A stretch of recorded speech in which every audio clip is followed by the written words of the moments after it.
Okay, so let's move on. Oh no, see, we haven't talked about Downton Abbey, a new era. Move And on to nothing. the next. June. Do you know what? I suffered through an episode of Downton Abbey the other day, and nothing happens in that program. Nothing at all. It's bloody awful. Right. I Okay. told you that without you having to sit through it. Man. Well, in- Dashcam came out in June. No, yeah. See, no. Sean, tell us about That was good Dashcam. fun. Dashcam. Best Moving horror movie on. What else? Go on. Tell us about it because it was great. And if you check the channel, we actually Sean set up, I will say, a lovely interview with Annie Hardy, the star of Dashcam, which you can see on this channel. She's adorable. I'll give you that. Yeah, she is. So go on. Tell us about that because it was actually made last year, but it was released this year, wasn't it? You go ahead and tell about it because I've said so much about it now. I feel like I don't know what else to say about it myself. So why don't you put me on the spot? I'm sorry. There's this woman, and she is. She's got a dash cam, and no, basically, Annie Hardy is a. She's the world's. She's an anti-vaxxing racist that gets attacked by demons. The end. She's not racist. I thought that's why you liked her. I never got racist from her. No, there's nothing in that racist. Her best friend in the movie's a khaki. I'm kidding. She's adorable. It's just she basically comes to England and picks up somebody in her car, and it turns out that they're a hideous demon bent on killing everybody. It was great. Basically, it was stupidly good fun. I will agree she was the best part of the movie. It was to me just another found footage. It was apparently a camera laying in the grass for 45 minutes. Yeah, that's what it was. Yeah, that's all it was. Even though the movie itself is only like 59 minutes long. I know that's what's such an odd choice. A very weird artistic choice, wasn't it? That's really that took balls. You gotta admit. That's about it. You gotta admit it took balls to go that hard with it. They committed. I'll give them that. They committed. We had the new Cronenberg movie come out, Crimes of the Future, which I didn't get at all. Yeah. Didn't break that. And then we also had. I think Cronenberg is hit or miss for me. Yeah, very much. There is some stuff that he does which is brilliant, and then other stuff which is just miss completely. But then Jurassic World depraved. Yeah, and yeah.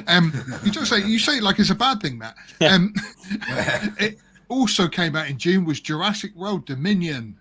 God, it was so dog shit. It was absolutely. Do you know what? The saddest thing about that is I actually didn't think it was that bad because I was expecting it to be so shit. And when I watched it, I was like kind of relieved. Yeah, I was like, this is terrible, but it's not that bad. I think even guys, stomachs in. What is it? Shit. Woman moment. I actually got to a point where I was thinking, what the hell? What's it? He's gone to knock one out quickly. Yeah. No, I need a drink. I'm like out of drink. I'll be right. Good riddance. Jesus, now we can talk about him. I was actually getting to a point in the Jurassic World Dominion movie where I was thinking of that moment in the original Jurassic Park where Jeff Goldblum's like, now we're going to have dinosaurs in our dinosaur movie. Yes? Yeah.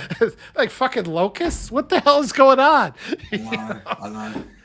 Did that end the series? Did it wrap up with a real ending? Oh, God, I hope so. I can't remember. I can't even remember. Not a good sign. No. Not a good sign. I mean, they rebooted it. What's kind of funny is that the Jurassic World movies followed the exact same trajectory as the Star Wars sequels. They had a reboot that was reasonably well received. It could have been better, but it wasn't bad. It had some interesting ideas. Then they completely shit the bed with the Fallen Kingdom, and I mean really shit the bed. And then and then tried to pick up the pieces with the third one, with what they had left, and it just was a complete mystifying mess. And that's exactly what happened with the sequels. The last one, all I remember is the locust I couldn't tell you a thing about You had the rest of the locusts, you story. had people in different places doing different things. They all kind of come together at the end. Think about it. It's the Rise of Skywalker in its own way. It's a complete mess. Nobody knows what the hell is going on. They're just trying to pick up the pieces of that insanity that was Fallen Kingdom. Okay, let's move on. So the other ones that came out was, this was fantastic. I love this. Lightyear. Disney's best. Disney's best. Fuck it off. This was the film that in no way, shape or form Andy saw in 1994. It's a film that was practically impossible to fuck up, and they did fuck it up. Yeah, it was unbelievable. I'm just getting more depressed as we're naming all these movies this year. I really am. No, hang on. There was some good stuff because, like, for example, right, Beavis and Butthead do the universe. That was quite fun. I mean, it was basically Beavis and Butthead do America, but Mad God by Phil Tippett came out, which I really rated, which is really great film. Marcel the Show, Masterclass level. Absolutely. Marcel the Show with Shoes On was not as good as I was hoping, but it was enjoyable. Black Phone. You was looking forward to that, weren't you? Yeah, I really was, and it wasn't. But Black Phone was quite decent. That was good. I enjoyed that. Yeah. Sounds kind of gay to me, Phil. I don't know. What, a Black Phone? Black Phone. Yeah. Oh no, you'd like it. Oh really? I was just. It's got a serial killer in it, kidnapping kids. I was saying that just to aggravate him, but yeah, I'll check it out for sure. Black you got to Phone's say really more good. than that to aggravate me. Oh, excuse me. And then Elvis came out as well, which I started watching and I didn't finish. My mom rates that. My mom rates that Great one a film. 5 out of 5. Yeah, she loved it. I thought it was really, really good. She went to the theater and watched it, as a matter of fact, and that's a very rare thing. I saw it in the theater. I was not. It's just a big, weird fairy tale version of his life. And while the guy that plays him does a fantastic job, the story itself is just, it doesn't really. Andy makes a good point there. Anything with black, he hates. So yeah, that's why obviously Sean has a Black Phone, because he's got black in the title. I'll tell you one that really was a major disappointment to me was the Marilyn Monroe biopic with. Couldn't finish it. Yeah, I've not seen it yet. Oh, not good. I couldn't finish it either. Yeah, so just it's so pretentious. The whole thing. Is there a word for pretentious that means like pretentious times 100? Really Drunken Yoda. Really, really, really, really, really, really, really, really, really pretentious. Oh man, yeah. So, but then also we're still in May, aren't we? So we're talking about. Are we in May or did we move to June? Sorry, right, coming back then. Oh, please don't take us back. There's too many lists. All right, my brain is not big enough. What did come out was Obi-Wan Kenobi, the series, which was just garbage. Your parody video was better than any episode of it, I'm sure. Did I do a parody video? Yes, I did. Yeah, I did. Yeah, that did do well, didn't it? That's one of our highest rated videos, as I remember. It was. I liked the cut down video that the fan edited. I liked it better than what we got anyway. Yeah. But what about that source material is terrible. That Boba Fett, was that this year? That was last year. But what did come out this year also, which is starting to drag on a little bit now, but Stranger Things, it was still good, but it's solid. I thought this season was the best that they've had since season 1, to be honest with you. I remember having to binge watch it just for this show, and because I binge watched it, I didn't really enjoy it, and I wish I'd spaced it out a bit, and I probably would have enjoyed it a little bit more. Because I mean, that last episode was like 140 minutes. Yeah, they could have trimmed it up. They could have tightened it up. But as far as having good storylines and wrapping things together and tying, all the way back to the first season, I don't know, it's satisfying. I liked it.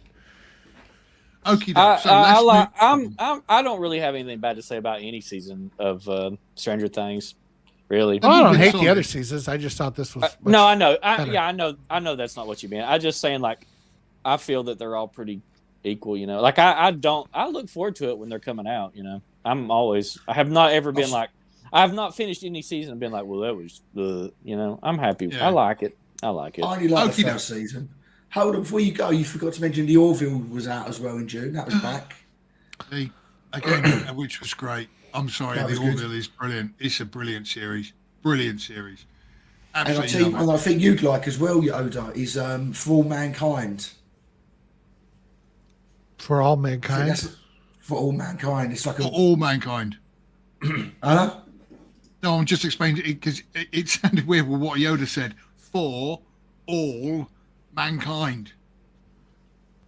Are you all right? Are you having a fucking stroke?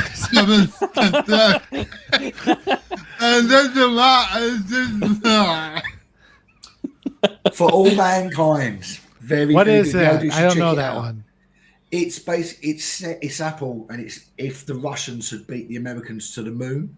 Oh, Oh, So it's how the space race never really ended. So each season is a decade. So we go 60s, 70s, 80s, and we've just reached the 90s. Thank you for watching this excerpt from Outpost Frequencies. Tune in live every Sunday at noon Central Time or 6 o'clock UK time. And also, remember to come to lastmovieoutpost.com for all your latest in movie news, streaming news, and everything cool about film. We are the cool news now. Thank you for watching, and we'll see you on the next stream.